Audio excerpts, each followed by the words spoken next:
Hello, dear students. Welcome. This is Sachin S. Magdum, Assistant Professor, Department of English, Government State College, Sadalga. In today's session, which is for BA third semester, Optional English, Rani Channamma University, Belagavi. In today's session, we shall discuss Nature's Questioning, a poem by Thomas Hardy, who is a Victorian poet. The learning objective for this session is to understand the main arguments of Thomas Hardy in Nature's Questioning. So first of all, we shall learn about Thomas Hardy.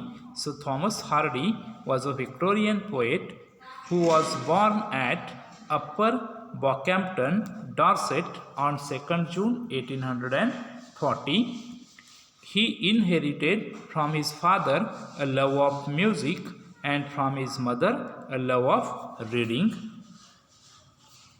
He first went to a village school and then to a school in Dorchester, but he studied Greek by himself, that is, he learned Greek by himself. In the year 1857, he began to write verse and essays, that is, in the year 1857, he started writing poetry. In the year 1865, his first prose work, which was a humorous sketch, was published in a journal, but he was more interested in poetry, that is, the poetry was his main interest.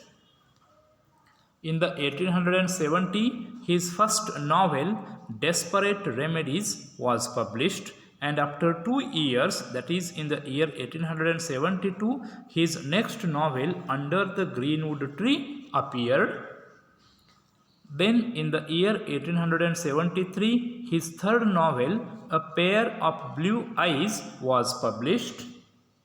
In the year 1874, Thomas Hardy married Emma Gifford. Then his first popular success was Far From Maddening Crowd, which is considered to be his masterpiece. Between 1878 and 1912, Hardy wrote 9 more novels, 3 volumes of short stories, and also published 3 collections of poems. It means that Hardy was not only a novelist but also a poet and also a short story writer. Then he completed the most massive and characteristic achievement of his life, The Dynasts. Then unfortunately his wife, that is Mrs. Hardy, died unexpectedly in the year 1912. Then the feeling of grief and remorse caused by the death of his wife made Hardy to write some of the most moving love poems of any period. That is, the feeling of grief and the feeling of sorrow caused by the sad demise of his wife made Hardy to write some of the most moving, heart-touching love poems of any period. And finally, Hardy died on 11th of January 1928, and his death was regarded as a great loss, and he was mourned as the last of the great Victorians. So in him, the world lost a great Victorian poet. Now let us move to the actual poem. So this is Nature's Questioning. So in this poem, natural objects are asking some questions. So let us begin the poem. So Nature's Questioning. The objects of nature are feeling tired of their existence in this universe. In fact, they find no satisfactory reason for their existence in this world. They ask whether they were created by some foolish power or by some machine which does not understand their predicament. And actually it is the poet who himself wants to know why man has been created and what purpose he is serving in this world. So in short, in this poem, natural objects want to know the real purpose behind their existence in this universe. Okay, so let us start the poem. When I look forth at dawning, pool, field, flock, and lonely tree all seem to look at me like chastened children sitting silent in a school, their faces dulled, canced, rained, and worn, as though the master's ways through the long teaching days, their first terrestrial jest had chilled and overborne. So in this first part of the poem, the poet looks at the natural scenes around him. He finds that the dawn is breaking. Dawn means the sunrise. He can also see a pool of water. Pool means a pond of water.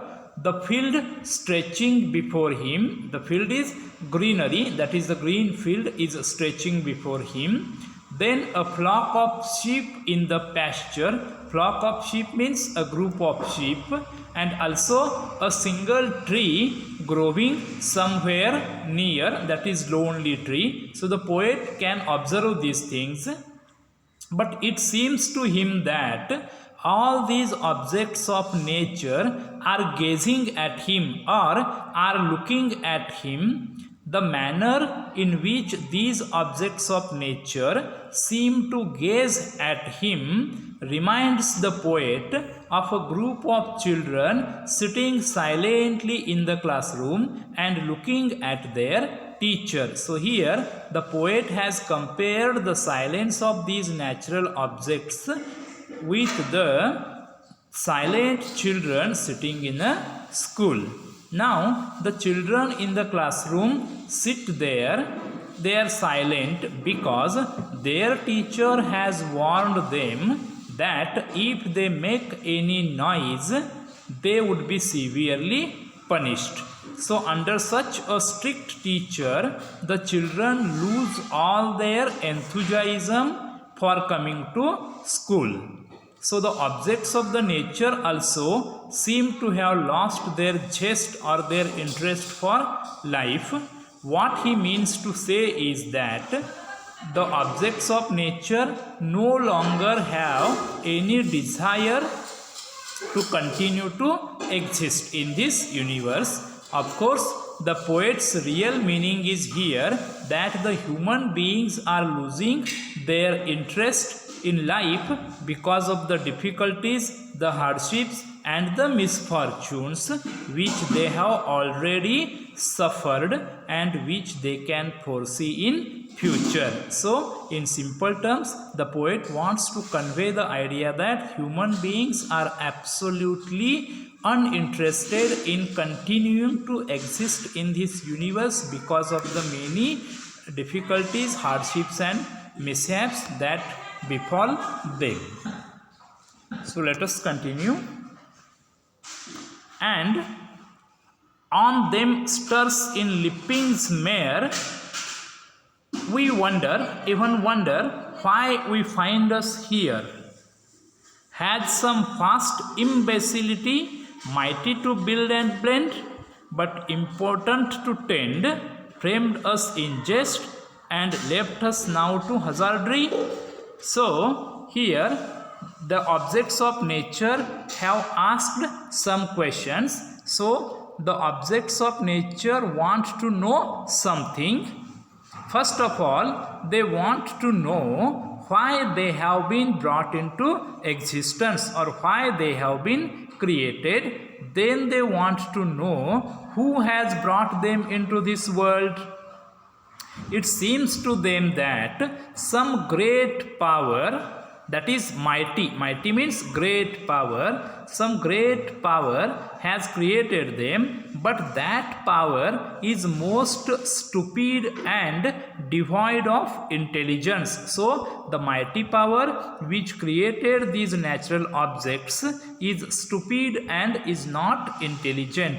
The creator seems to have created them just to enjoy the fun of it, that is, framed us in jest. Jest means just for the sake of fun, these natural objects have been created, and he has now left them to face all the dangers and perils of earthly existence. So these are the questions raised by natural objects. So the natural objects want to know who created them, why they were created, and what is the purpose behind their creation. Now the poet continues, or come we off as an automaton, unconscious of our pains. So automaton means some machine.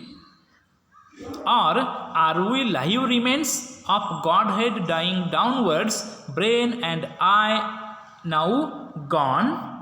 Or is it that some high plan betides, as yet not understood, of evil stormed by good, we the forlorn hope over which achievements strides? So some more questions are asked by natural objects in this poem. Then the objects of nature also want to know if they were created by some machine, that is automaton, which is utterly unaware, unconscious of the sufferings and their hardships.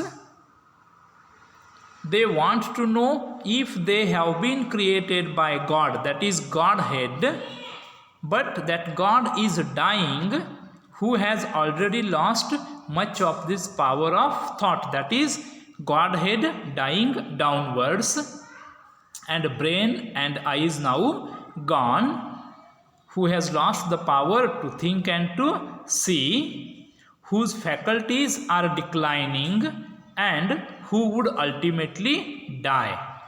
But there is yet another possibility. Say that objects of nature, that is one more possibility. There may be some lofty project, some big project in the mind of the forces of evil, and it is also possible that the objects of nature merely symbolize a hope that the forces of goodness would ultimately win that fight. So it is quite possible that these objects of nature have been created by some machine which is unconscious of our pains, or it is quite possible that these objects of nature are created by the God who has lost the ability to think and watch, or it is also possible that these natural objects are part of some huge or some big plan which is there in the mind of the evil forces. Okay, so let us continue. Those things around no answerer I. Meanwhile, the winds, the rains, and the earth's old glooms and pains are still the same. The gladdest life, death neighbors nigh. So, finally, the poet says that he is in no position to answer the questions which have been asked by the objects of the nature. That is, the things do exist, but no answerer I, means I cannot answer these questions. All that is certain of is that nature continues with its activities in the same old way, that is the winds, the rains, the earth's old glooms and the pains, everything is same, everything would continue to exist, that the immemorial sorrows and sufferings of the earthly existence continue as before, and that the life itself continues to be followed speedily by death as in the past. So, in this way, in this poem, Thomas Hardy wants to know the real purpose behind the creation and existence of human beings in this world. So this is a deeply pessimistic poet. So optimistic and pessimistic. So this is the pessimistic poem by Thomas Hardy. So Hardy is an apostle of pessimism. He speaks here with a great emphasis on his negativistic attitude towards this universe and towards human life. Thank you.